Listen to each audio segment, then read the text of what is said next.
Hello students, जहाँ हमने पिछली बार छोड़ा था वहीं से स्टार्ट करते हैं। वैसे ये रिवीजन हो जाएगा क्योंकि डायरेक्टरेट का जो लेक्चर आते हैं उसमें भी ये टॉपिक कवर किया गया था। तो आज का topic treatment of goodwill in regard of retirement and death of a partner. किसी बच्चे ने मेरे से पूछा था कि सर, मैंने क्वेश्चन पूछा कि हिडन गुडविल वाला मैटर, एक आपको ध्यान होगा मेरे असाइनमेंट में क्वेश्चन था।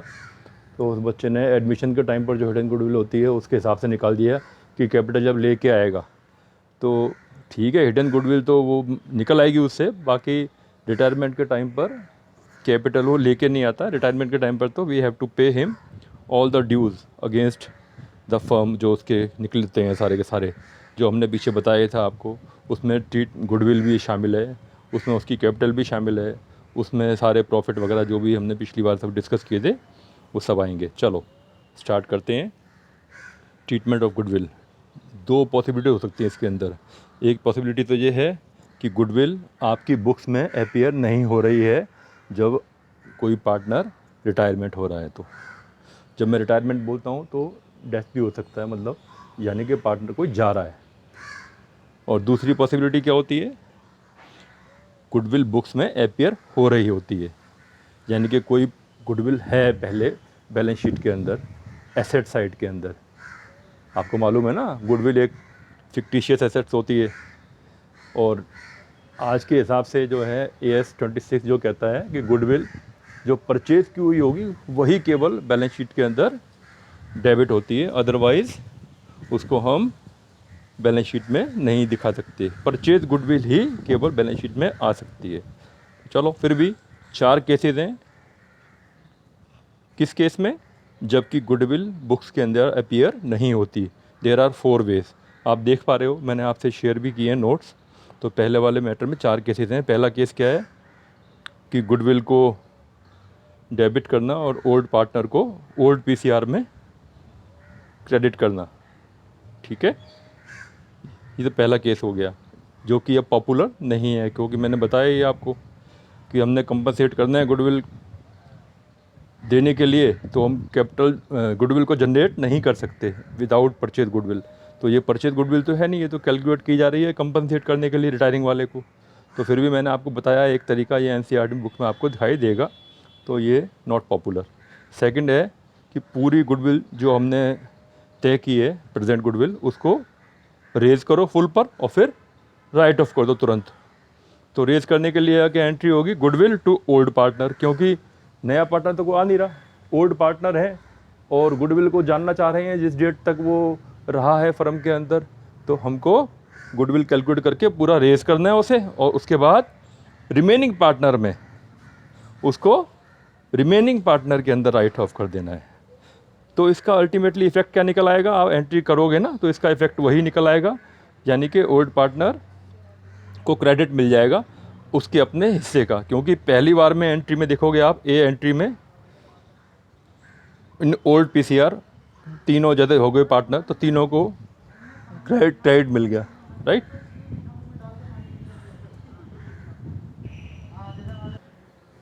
हाँ, तो सेकंड केस के अंदर फुल गुडविल रेज करी और राइट ऑफ कर दी न्यू रेशो में जो रिमेनिंग पार्टनर्स हैं, और रेज करी हमने ओल्ड रेशो में। आप पीछे हम उदाहरण बताएंगे आपको, उसके अंदर आपको क्लियर हो जाएगा इसका कि किस तरीके से केवल जो रिटायरिंग पार्टनर है उसको अपना क्रेडिट मिल जाएगा। तो थर्ड केसेस के अंदर raise share of outgoing and write off, केवल जो आउटगोइंग पार्टनर है उसी का शेयर रेज करना और उसको राइट ऑफ कर देना। तो ये भी अब जैसे 1/5 का शेयर है उसका, तो गुडविल निकाली, गुडविल का 1/5 हो गया, उतने से गुडविल जनरेट करी और रिमेनिंग पार्टनर के अंदर राइट ऑफ कर दी। तो आउटगोइंग को क्रेडिट मिल गया पहले एंट्री में और रिमेनिंग डेबिट हो गए सेकंड एंट्री में। तो इस तरीके से वो जो आउटगोइंग पार्टनर है वो क्रेडिट लेके जाएगा। और फोर्थ केस है जो कि आपने यूज़ करना है हर जगह, वो बेस्ट है, आज की डेट में यही एप्लीकेबल है AS 26 के मुताबिक। तो remaining partners capital account debit to retiring partner capital account from which amount, जो गेनिंग रेशो के अंदर और किसका रेशो? केवल आउटगोइंग पार्टनर का रेशो, राइट। आउटगोइंग पार्टनर का रेशो यानी कि रिटायरिंग पार्टनर का रेशो, कैपिटल मिल गया उसको 1/5 का, जैसे मानो उसका शेयर था 1/5 से उसे क्रेडिट मिल गया कैपिटल में, और जो रिमेनिंग पार्टनर है वो डेबिट हो गए। किस रेशो में? जिसने जितना गेन प्राप्त किया उस रेशो के अंदर, ठीक है। तो ये तो हो गए 4 सिनेरियो किस केस के अंदर, जबकि गुडविल जो है बुक्स के अंदर नहीं है कोई गुडविल। अब दूसरा सिनेरियो क्या हो सकता है? दूसरा सिनेरियो एक हो सकता है कि गुडविल जो है बुक्स में अपीयर कर रही है और बुक वैल्यू उसकी कुछ है और प्रेजेंट वैल्यू उसकी कुछ है। तो यहाँ उदाहरण के लिए हम प्रेजेंट वैल्यू जो हमने इन्होंने तय की है गुडविल की, जब बंदा पार्टनर जा रहा है एक 20,000 रुपीज़, राइट। तो बुक वैल्यू अलग अलग हो सकती है, इक्वल टू 20,000 हो सकती है, बुक वैल्यू 16,000 मान लो, या बुक वैल्यू 20,000 से फालतू 24,000 मान लो। तो इन तीनों सिनेरियो के अंदर क्या क्या केस बनेगा, बड़ा इंपॉर्टेंट पॉइंट है ये वाला, ध्यान से देखेंगे इसको। तो अगर book value is equal to present value, यानी कि जो प्रेजेंट वैल्यू है वही बुक वैल्यू है, यानी कि जो बुक्स में 20,000 रुपये की गुडविल दिखाई दे रही है वही गुडविल हमने आज की डेट में तय करी, तो कोई एंट्री की ज़रूरत ही नहीं, फिर तो हिसाब बराबर हो गया। सेकंड केस के अंदर अगर बुक वैल्यू इज़ 16,000 और प्रेजेंट वैल्यू 20,000 निकली, तो केवल 4,000 रुपये की ज़रूरत पड़ेगी। गुडविल अकाउंट डेबिट किया टू ऑल पार्टनर्स अकाउंट 4,000 रुपीज़ से, ठीक है, इन ओल्ड रेशो, ठीक है। ये तो हो गया, आपको बराबर कर दिया हमने गुडविल, प्रेजेंट वैल्यू और बुक वैल्यू।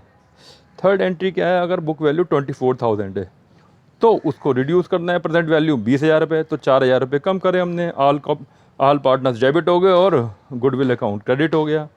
तो इस प्रकार से वो रिड्यूस होके बराबर वैल्यू पर आ गई। ये सब क्या है? ओल्ड रेशो में हुआ। क्यों?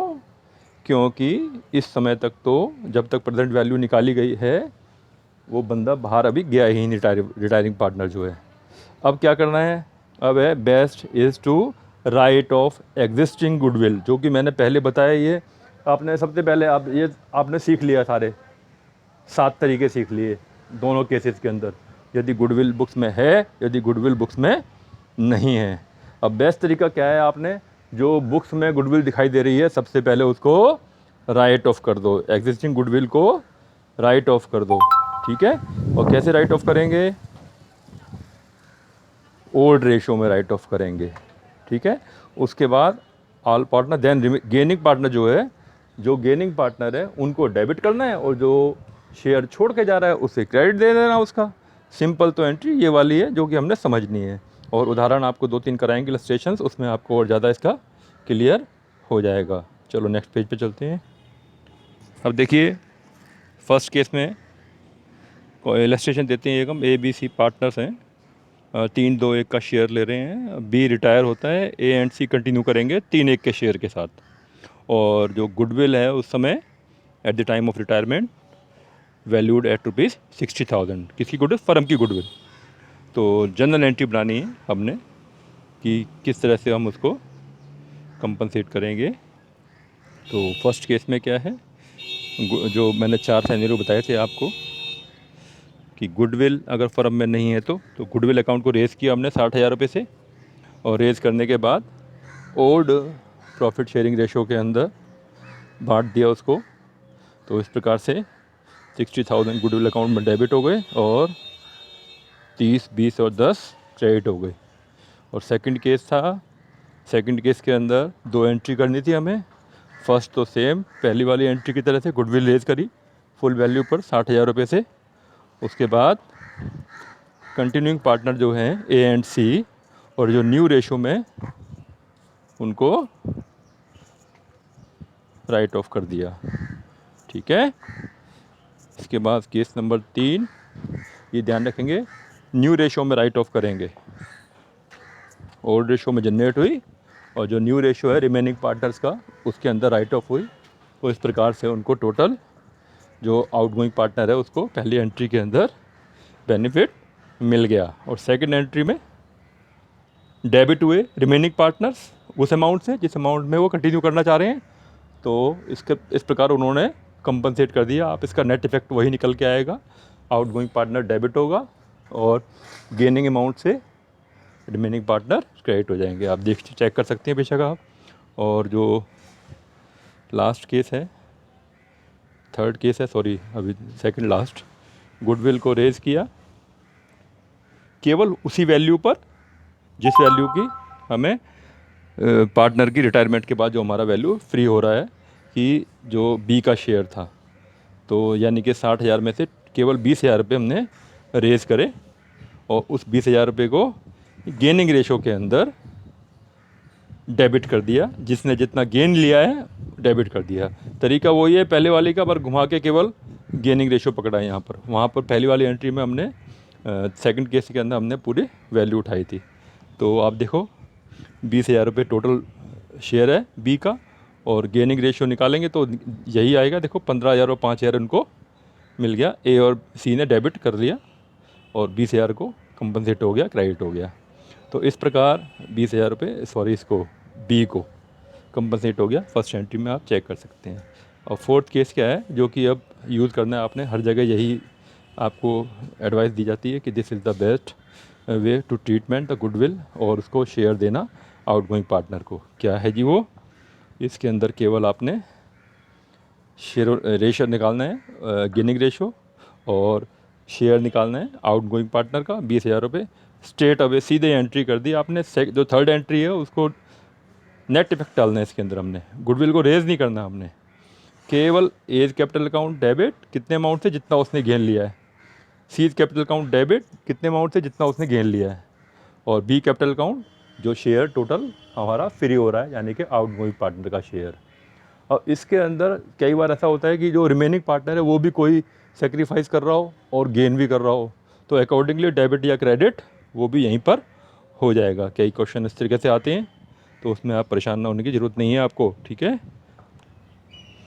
तो इन सारे केसेस के अंदर हमने आपको बताया, आपको नटशेल के अंदर हमने क्या समझना है। एक तो आपकी जो बैलेंस शीट के अंदर कोई goodwill at the time of retirement और death of a partner exist करती है, तो first we have to write off that immediately in old profit sharing ratio, क्योंकि जाने वाला पार्टनर भी उसके अंदर डेबिट होगा, क्योंकि पहले जब जनरेट हुई थी उस समय वो क्रेडिट हुआ था। तो इस प्रकार से वो एंट्री ख़त्म कर देंगे पहले, जो बैलेंस शीट में दिखाई दे रही है। नहीं दिखाई दे रही तो कोई दिक्कत ही नहीं। और फिर क्या करेंगे, जो प्रेजेंट वैल्यू निकाली गई है गुडविल की, उसमें से जो आउटगोइंग पार्टनर का शेयर है, यानी कि जो शेयर रिमेनिंग पार्टनर्स बांट रहे हैं गेनिंग रेशो के अंदर, वही तो कंपनसेट करेंगे उसको, ठीक है।